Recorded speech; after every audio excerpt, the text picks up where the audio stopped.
Flames tear through dry forest as branches ignite instantly, while wind turns a small fire into a moving wall.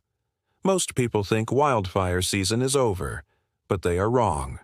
Right now, fires are still burning across the United States from Virginia to California and from Hawaii to Arizona. This is not a leftover crisis, this is a new phase, and almost nobody is paying attention. These mountains in Virginia look calm from above, but the forest below is still smoldering. In the George Washington and Jefferson National Forest, the Bald Mountain Fire burned more than 4,000 acres, and nearby the Lignite fire continues to creep through dry timber. No headlines, no national emergency, but the fuel remains in place, and one shift in wind is enough to start the next run. At night, the danger becomes invisible as flames move silently through the understory and smoke hides in the valleys until morning. Firefighters track heat with infrared because flames are no longer the warning sign. By the time the fire is visible, containment lines are already under pressure. Water drops from aircraft slow the fire, but they do not stop it. Aircraft can only buy time when wind, fuel, and terrain are working against them. Even at night, suppression continues because modern wildfires do not rest. If the temperature drops, the wind usually rises, and embers travel farther than the flame front.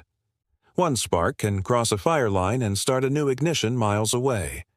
On the ground, the work is brutal as crews cut fire breaks through burning timber while ash, heat, and smoke reduce visibility to meters. Their goal is not to extinguish the forest, but to stop the fire from reaching communities. Containment is a measurement, not a victory.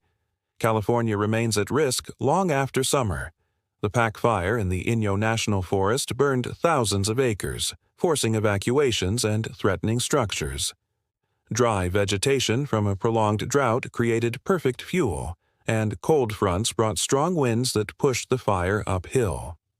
Most people assume winter brings safety, but in the western United States, fire season is no longer defined by temperature. It is defined by fuel, and the fuel has never been higher. Even Hawaii is burning. The Mana Road fire near Hilo burned more than 2,000 acres as grasslands ignite fast and regrow even faster, creating a permanent cycle of fuel. Wildfire was once considered rare on the islands, but now it is a recurring threat. From the air, the scale becomes undeniable as smoke drifts across the coastline and fire scars cut through ranch land and dry forest. Ocean on one side and active burn on the other. This is not a seasonal anomaly, it is a shift in the fire regime of the Pacific. In Arizona, the Stanford fire continues to burn through dry shrub and grass as open terrain allows flames to accelerate quickly. Firefighters work between shifting wind and limited access. What looks manageable from above can become uncontrollable on the ground within minutes. Wide landscapes do not mean low risk.